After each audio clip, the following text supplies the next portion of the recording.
Come on, yeah. Rich to Nairobi, rich to Nairobi, rich to Nairobi. Josh, show us the light. This movement's frenetic, the chi is kinetic. You know what's up, we just leveling up.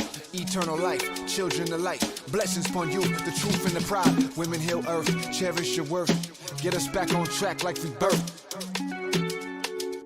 Hello, hello, hello, and welcome to Happy Hour with Dr. Makeba and Friends.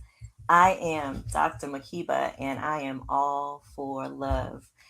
My mission is to help souls searching for answers find love and light by illuminating their light path using the power of Reiki and my spiritual gifts. And I'm so happy to extend that to this platform as a podcast, blog, video cast, etc. Now, my goal here is to bring people, my friends, onto the stage so that they could share their special gifts too. On Happy Hour with Dr. Makeba and Friends, we talk about all things human, what it is that make us human and get us through this journey called life. It's not easy, but we want it to be fun and insightful as we go along. And so today, I'm very happy to welcome Tamasia Johnson. She's my first guest for the day. And Tamasia's superpower is that she is the right hand that helps people make it happen. She helps to bring ideas, desires, and goals to life. On that journey from point A to B, whether it's a weight loss journey, marketing a business idea, purchasing a home, and she really, really helps people. That's where she comes in. And she is helping me. I love it. Anyway, I would love to have Tamasia join me. Come on, Tamasia. Say hello. Hey, hey. Am I on? Not yet. It's okay. We're working out the kinks. Hi, Yuvelca. I see you. Oh, let me go back. It's giving me a little, what is it? Partridge Family? Yes. And Brady Bunch at the same time. I love it. Okay. Well, we're going to go ahead with Tamasia. Is that okay, Miss Yuvelca? Awesome. I'm here. Hi, Dr. Makeba. Hi, how are you? Good. Good. Nice to chat with you today. We have so much to talk about. Where should we start? Listen, this is your stage right now. I want to learn more about you. Is that okay? Yes. You're open to that? I'm open to that. Will you ask me a question? I will. So, Tamasia, we talked about in your intro, your superpower is helping people. And I'm really interested in how you got into that. Like, tell us a little bit about your journey and why it is that you feel it's important to help people in this way. Yes. So I want to start this off by saying that for a long time, I fought against it. Right. So I went against the natural and felt very frustrated. Like, why do I always have to be the person to help people get things done? Right. And so when I got over that, I realized that when things get caught, things get missed. Right. Goals don't get accomplished. Ideas don't get realized. Lives don't get changed. Things don't get done if you don't have a person or a team to get you from what's in your heart to see it in real life, to get you from, not feeling like yourself to feeling like your best self, from not knowing you can do it to be like, oh my God, I did it. And so a lot of the areas I fall in now have come from personal experience. One, I don't know that you know, is that I used to be 245 pounds, used to really struggle. Yes, I used to be. Yes, I used to have really long natural hair. I used to be very on the inside the same, but on the outside not the same, right? And so Right. Yeah, and so I used to, I always say, like right now I'm like a size 8-ish, right? Okay. I used to be size 18, and so even that transition And with all of mine, I get really excited. If I can do it, I want to help everybody else do it too. Yeah. So I just noticed the value in being able to do that. And learning to be obedient where it don't always make sense, but Yeah. just gotta, go with it. And that's how, and it puts me in a place of gratitude, right? To be able to go from being frustrated, like, wow, I gotta be the person, to be like, wow, if I didn't step up, right, maybe this person wouldn't be off medication, this person wouldn't have confidence, this person wouldn't be able to, communicate their message to the world to be able to change lives, and so when I think about it from that standpoint, I'm like, okay, I understand the assignment, and I just need to go with it, even though I don't always understand, the for sure. I love that. I love that. And of course, that's the topic for this conversation today. It's being obedient and using our gifts, right? And so recognizing that that's your superpower is super awesome. And I really appreciate you.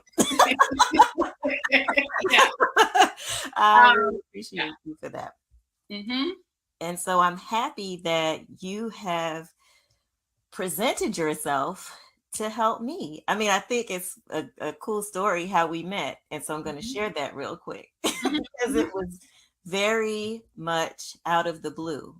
And when I say out of the blue, I know that means that it's from God. Okay. The sky is blue. The ocean is blue. When God sends people your way, that's out of the blue. When those things happen, that's out of the blue.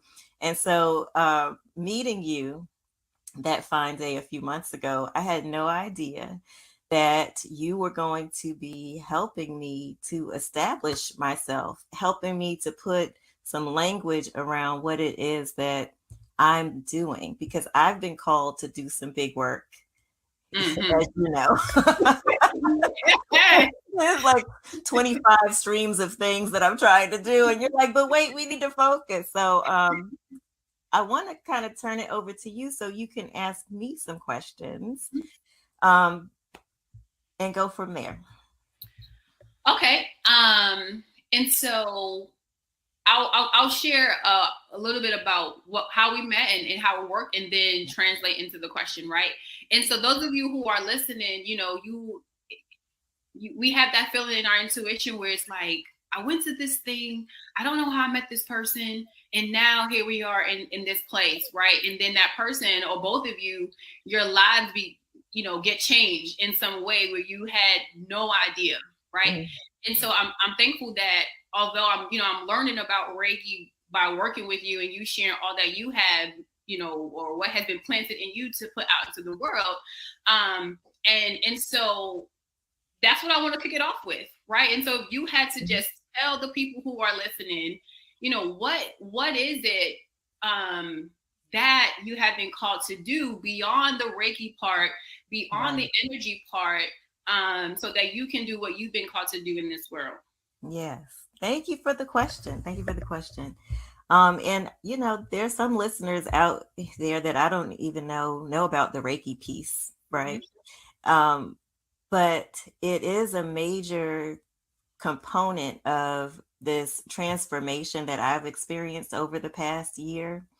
And so you talked about your weight loss, going from a size 18 to a size 8, and how that took dedication and obedience too, because you had to stop some of those behaviors that led you to that point, right? And so for me, I got a calling a little less than a year ago, and it was a clear message from God that I was to experience a new me. I didn't know what that new me was going to be, but a big part of it had to do with me going to Reiki class, learning about energy healing that I started doing because I was having some pain in my back. I was having this mid back pain that was just nagging me for like 2 years. And I went to a massage therapist regularly, went to a chiropractor regularly, and none of them helped. Then I happened to see this show and they were doing some energy healing. I was like, well, maybe that'll help with me. And so when I went and took my Reiki level 1 class, I learned, number one, that we are all energy beings. So we all have this energy flowing through our bodies, and that we all have the ability to heal ourselves and to heal others. And so I was really excited about that. And I started doing my self-healing on myself, and my back started feeling a little bit better. And when it would nag me, I would realize that a lot of that had to do with what was going on in my heart chakra, which I had not even really paid attention to before. The heart chakra is like right here in the chest, in the front, but it extends to the back, like it's a whole channel in your body. So learning more about energy, I think, bumped me to a different level of consciousness, I'll say. And one thing that I didn't realize when I took the Reiki level 1 class is that it would open me up spiritually. And so I was then able to really connect with the spirit realm, which I had always known was there. Like I knew that when my ancestors or when my people passed away, that they lived on the ancestral plane, and I could reach out to my dad and my grandmother and ask them for help and support and send them love and feel them all around. But after that attunement to my Reiki level 1 energy, I was able to actually communicate with them and hear from them. And so that was amazing. And I'm still getting used to that.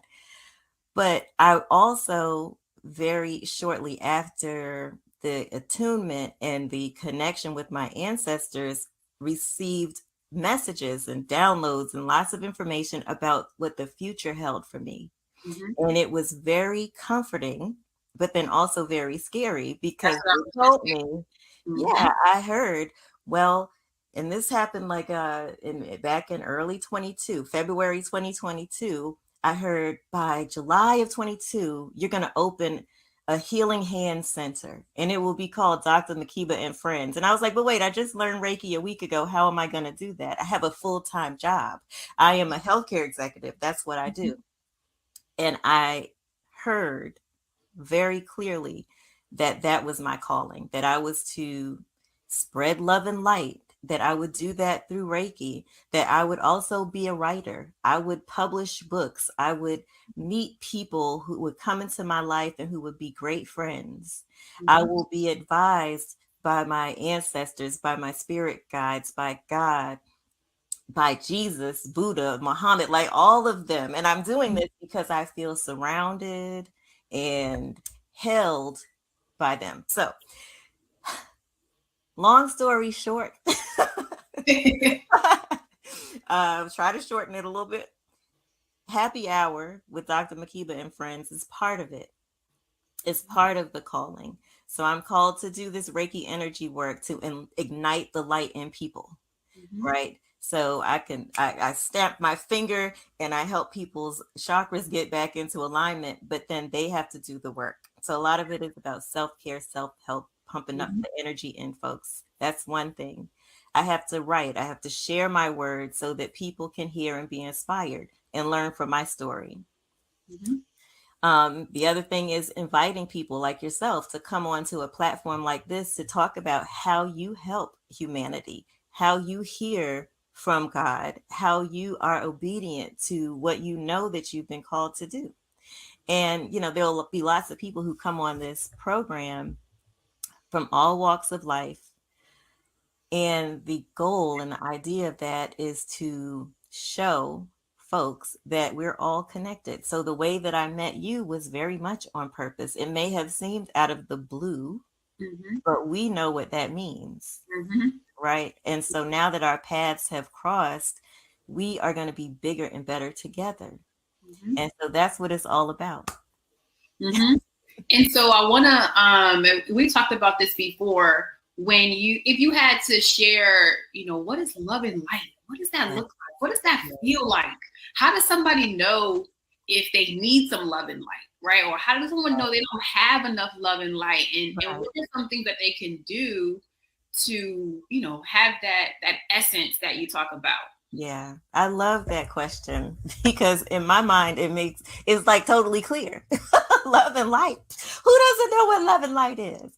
But I remember a couple years ago, in my own life, in my own body, in my own spirit, thinking that I was okay, Mm-hmm. but being in a relationship and in a work environment too that just did not satisfy me. Mm-hmm. And so I didn't realize it then, but my light had dimmed. So all the things, the essence of me, I had let shrink. Mm-hmm. And so the things that I used to enjoy doing, I had kind of stopped doing. Like I didn't know who I was. I didn't know what I liked to do. I was just kind of in a funk and I lacked clarity. So like when I would think about my job that I was in, I loved the fact that I had a job, because especially during the time when COVID popped up and people were losing jobs and there was this lack of security, I had a job, but I didn't feel a sense of real purpose because I wasn't fully able to help in the way that I like to help, because I'm a helper too. As in the same way that you are, my job prior to the one that I'm currently in was as a strategic planner. So I would help leaders to meet and exceed their goals, help them realize their vision, and do things in that way, right? But I wasn't able to a couple of years ago because of COVID. COVID kind of took away the whole idea of strategy because people were dealing with operational issues and trying to stay afloat. So I had to take a back stay. I had to back up. And during that time, I was thinking about what my next steps would be like. What kind of job should I have, and what can I do? And I didn't really feel confident, to be honest. Like I didn't know how to take the skills and abilities that I had and even think about what my next steps would be. So I would say that the feeling that I had then, the lack of direction, Mm-hmm. the lack of clarity, the lack of purpose, specifically in my job, reflected a dim light. Mm-hmm. I wasn't my full self. Mm-hmm. And then in my relationship, I felt at the time that I was not receiving the love that I needed, but I didn't even fully love myself and Mm-hmm. what was going on with me and my body. Like I had gained weight, I wasn't eating right, I wasn't just feeling cute. Hello, I feel a lot cuter these days, but I just didn't feel good Mm-hmm. in my body. And so Mm-hmm. I blamed myself for why my relationship wasn't good. So I didn't feel empowered to speak up about Mm-hmm. what it was that I needed. I didn't feel like I was being fully seen. And so I didn't feel loved.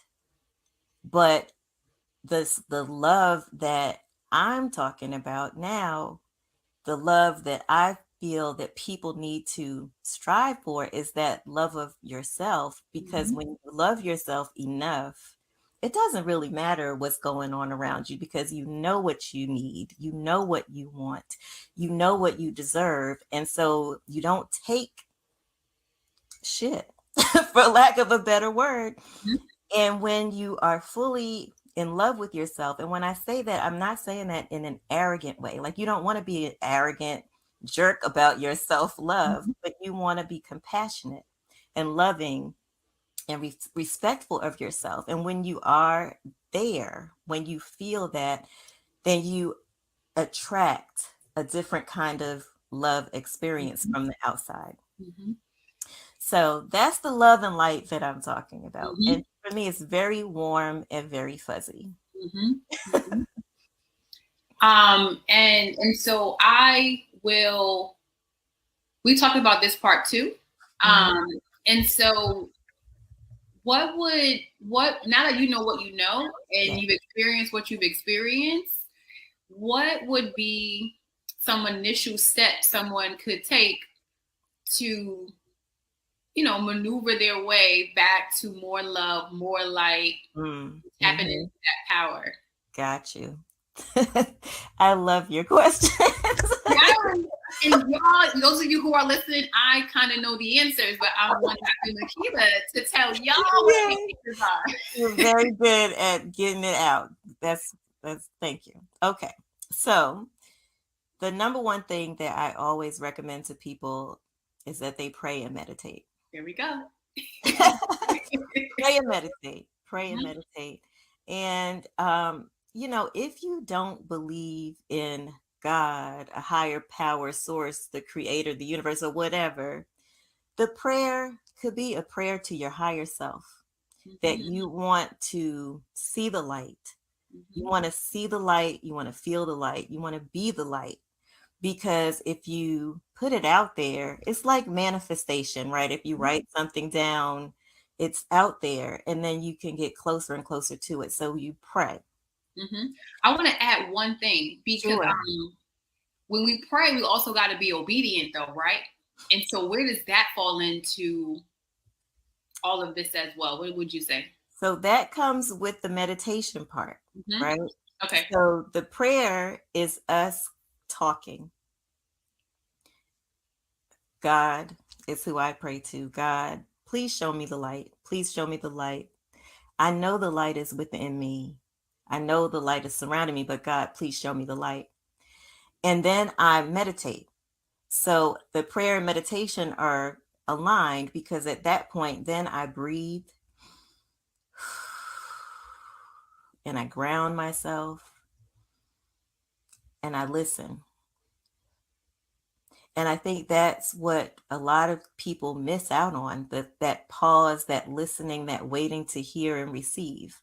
And so in my meditation, that's when I get the clearest messages, because I'm silent, I'm quiet, I'm still, I'm focusing on my breathing, I'm focusing on my breath, my heartbeat.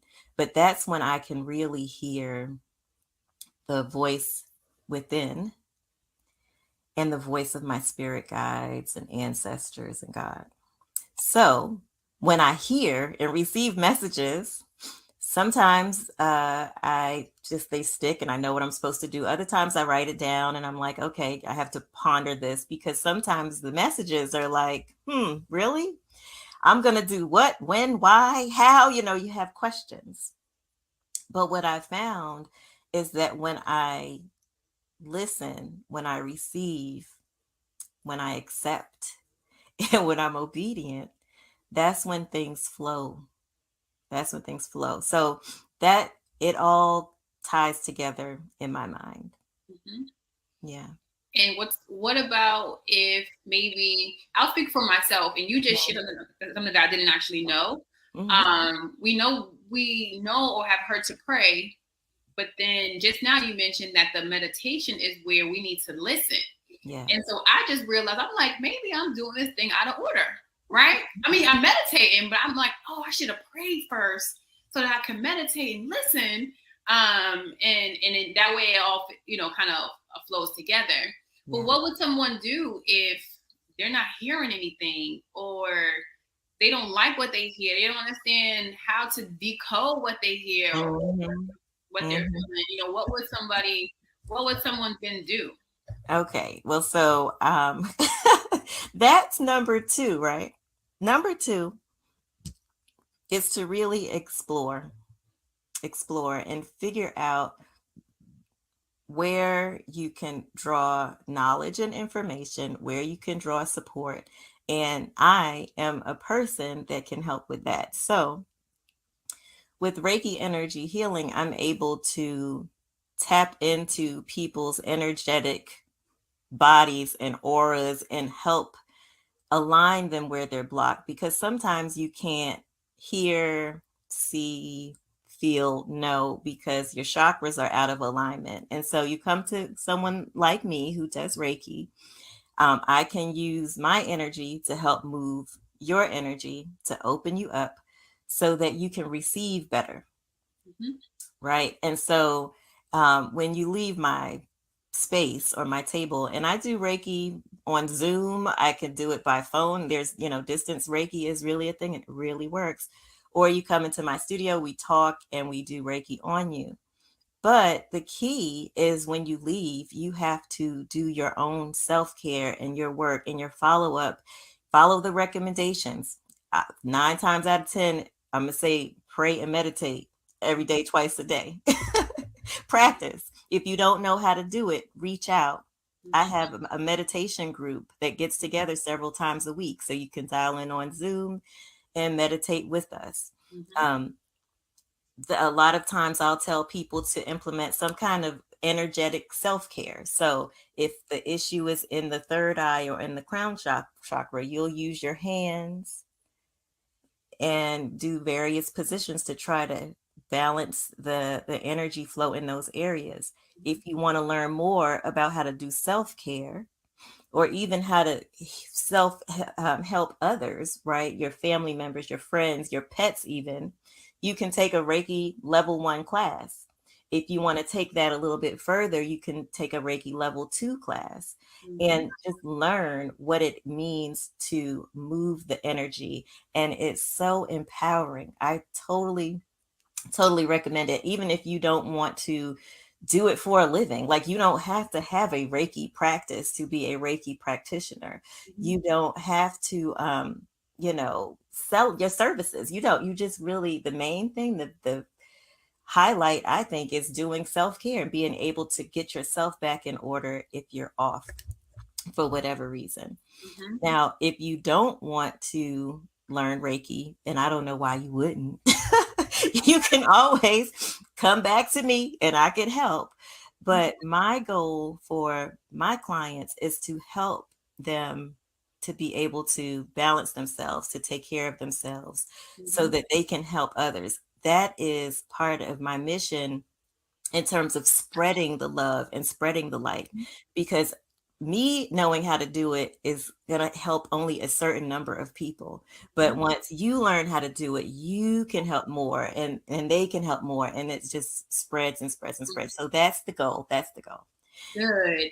And I want to share my short experience with you doing some energy healing work on me, especially because I know there's people who have messaged me on Instagram like, how was it? Was it, what did you feel like? And so, I think for me, it was kind of, it confirmed things. I was like, oh, I had been feeling that. Or I was like, oh, I didn't know I was on the right track. And so it doesn't always, at least for me, it doesn't always have to be a bad thing that has happened or a bad thing that's going on. Right. Sometimes for me, it's like, oh, I'm on the right track. Oh, I do feel that big manifestation coming now. You know what I mean? To keep going in that sense. And I remember the first time I was like, I don't know what I'm supposed to feel. But the second time I was like, oh, I feel the heat on my head, and just even being open to an experience like that to bring you closer to a calling or closer to a gift or just closer to the next step is also where it can fall in line too. And so I wanted to share that because I think sometimes we feel like it has to be a bad thing or it has to be a traumatic experience, which it could be, but maybe it's just a sign like, okay, I am on the right track, right? I do need to go left and get that one position that's been on my heart and things like that. So I'm grateful because these last couple months, us doing our thing together, I'm like, oh, this is good. And I want to share one other thing because I have to go to Bible study and they're already worshiping without me. Okay. Those of you guys, right? I remember, so when I first met Dr. Makeba, right, I got a bracelet from her. And I'll never forget this, actually. There was a guy who came up right after me. He was like, I want the brown one. And I was just like, I don't think it worked like that. And she had me, I didn't know, but that's not what we did. And you had me, kind of move my hand around the different bracelets to see which one, gave me the feels, because that was the energy that I probably needed. So I wanted to drop that tip too. If we're thinking about bracelets and energy healing and who to call and what to do, that's just something for you guys to know that Dr. Makeba is thebomb.com. And I had a lot of fun chatting with you, and I'm only leaving because I have to honor my commitment. Yeah. Who? Okay. That's right. And that's the other thing I tell people, schedule time to commune with your higher self. Okay. Now I know you have to go. I'm so glad that you joined us. But before you go, real quick, I just wanted to put a little note there that Tamasia's from the Bronx. Okay. I am from the Bronx, okay? Bronx girls are all that. I'm from the Bronx too. All right. And now I'm about to introduce Yuvelca Magdalena, who is also from the Bronx. Woo-hoo. Let's go. Tamasia, thank you so much for joining us. And I will see you and talk to you again very soon. Yes. Have a good night, y'all. Take care. Take care. Bye-bye. Yay, that was great. Woo. All right, Yuvelca, darling. I would love to introduce now my co-host. Yuvelca Magdalena is my dear, dear friend from high school. But aside from that, she is amazing. She is amazing. And I have a little bio here that I'm supposed to read, but I have to just drop, first of all, that she is a wonderful, powerful woman who is dedicated to love and light, number one, and to doing the work of the Almighty. She is so good at being obedient and using her gifts.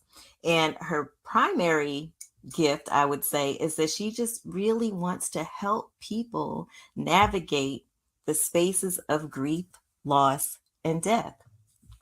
And she does wonderful work that involves brain spotting. If you haven't heard about that, I'm sure she's going to talk about that in a few minutes. But without further ado, Yuvelca, please join me and say hello. Hi.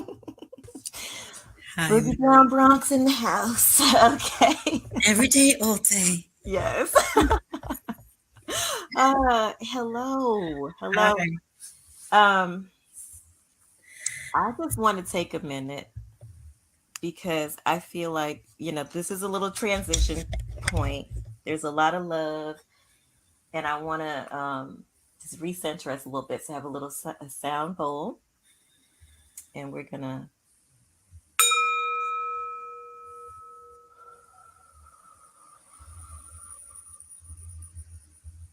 Yeah. We're going to get next topic here. Ooh. So, Yuvelca, please tell us about yourself. I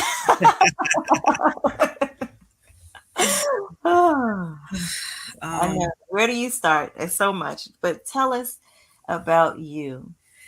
Because as soon as that question, hits the brain, it's like, exactly, where do you start? Especially when you're on this type of a journey, and you know that it's a calling. It's not something that you asked for. It's a place and spaces that you've been brought to do a particular type of work. And I help people and families pretty much heal their hearts in the spaces of grief, loss, death, and forgiveness. I am very in tune with your work when you said that you're here to spread, love and light. We don't have to talk about how we connected, but it was also in February. Yeah. It was like, I received a strong message like, you're going to be helping her because, after the hearts get healed, they're open. Mm-hmm. They're open. They have an open space for light and love to enter. Yes. And I think that's why we flow the way that we do, because there's a lot of people hurting out there. There's a lot of people dealing with a lot of grief and trauma. And it's a difficult and tough space to be in, but the Almighty brings me into the spaces to do whatever it is that He wills me to do, because I walk into spaces and I don't even know. Right. What am I supposed to be doing here? And it's so important, like you said, to pray and to meditate. And when you're doing the work, it comes pretty fast. Mm-hmm. Prayers are short and quick. Meditation is short and quick with the practice. Yes. To listen more in depth, to listen more deeply, and to get deeper answers. You really got to practice. And you said 2 times a day. Two Girl, times. Two times. And now for me, sometimes it could be every hour before you enter into a space. I know. I have a deep appreciation for Muslim people who pray 5 times a day, who are actually dedicated and diligent about their prayer time 5 times a day, because it is a chunk of time, but they carve out time to speak with their higher power, right? I Yeah. love that.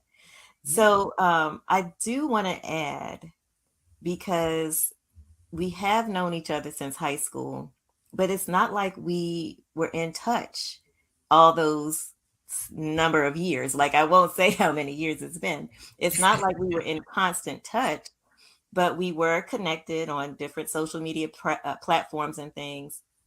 And you reached out to me because you noticed a change in me on social media and received a message that you needed to reach out and you didn't know why. And so things like that happen.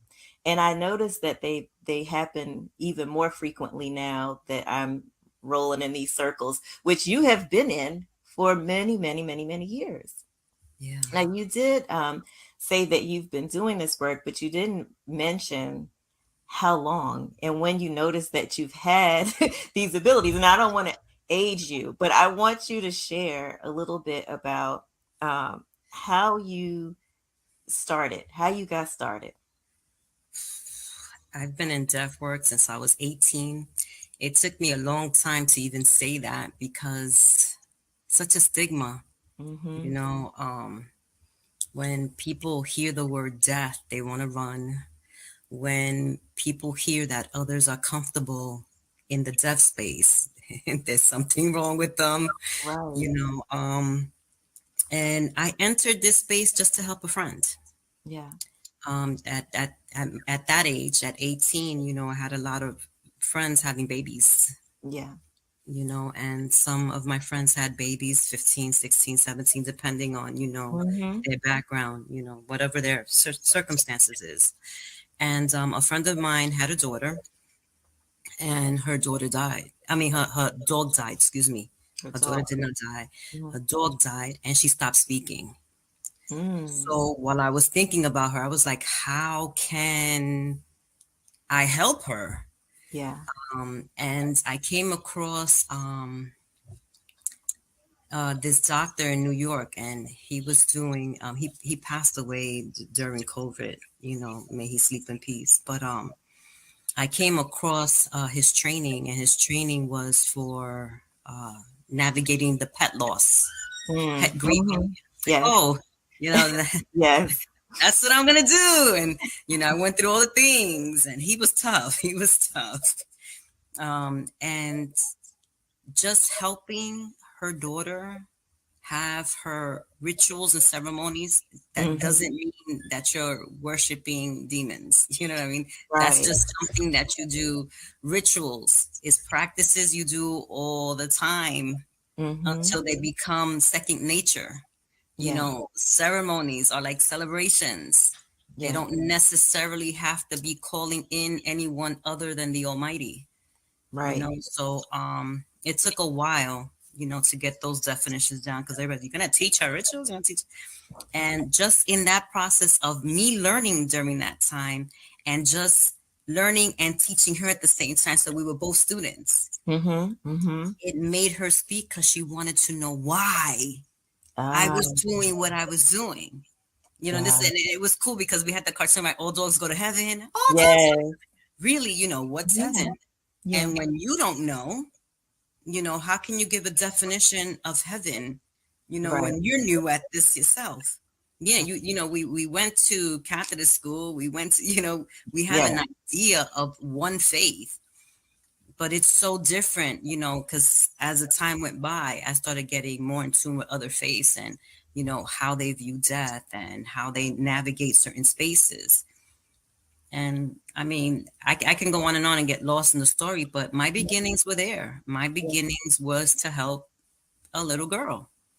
Well, and one of the things that you mentioned to me is that everyone has it in them to be a doula, because the way that you define a doula is more of a helper or a companion, right? And so Yes. you um, are a doula in birth and a doula in death.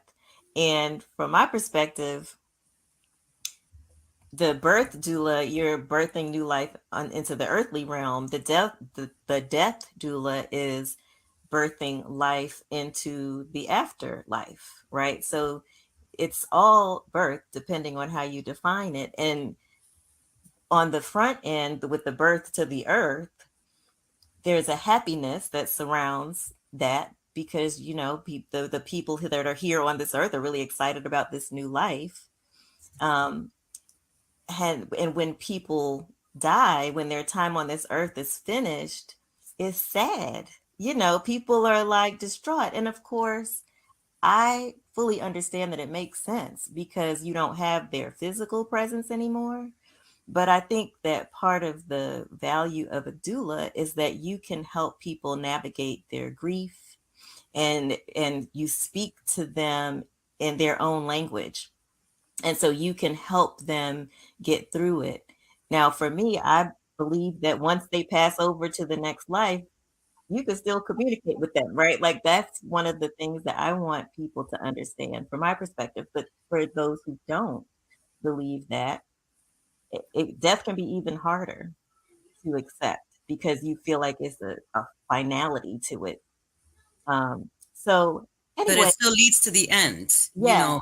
And yeah. when I mean by end, I don't mean like end period, you Mm-hmm. know, because it's a birth to the earth and then a birth back to Right, earth, you know, right. back to the soil, back to. So when I come across clients, the clients lead. It's Yeah, one thing, you know, that, you know, I learned from brain spotting, you know, you're the tail, the client is the head of the comet, and yes. wherever the client goes, you follow. This is Mhm. just, you know, basic brain spotting terminology, you know. Yeah. um, and also, you know, in brain spotting is huge. Their motto, their phrase is, why am I talking? You know, you let the clients speak, you let them tell you. Some don't believe, you know, Mhm. some are just recognizing that they should believe. Mhm. But when I come across clients like that, it is all to follow, you know, wherever Mhm. they are. It Yeah. could be a dark place, follow them to the dark place, Yeah. because light enters when it's ready to enter, because it's always there, right, within us. We spoke about that before, right? That's right. We are the light, we are the light. Right. And you just help them build the memories. Mm. You know, Mhm. I came back into death work right before COVID hit, and I had to share some of my stories. You know, my introduction was um, my friend's daughter. I experienced, you know, the death of the man that raised me, Mhm. Mhm. and Mhm. he passed away in my arms, his last breath in my lungs. Wow. And it was at that point where I really got connected to source, Mhm. you know. And when I say connected to source, everything that is and ever was, Alpha and Yeah. Omega. Yeah.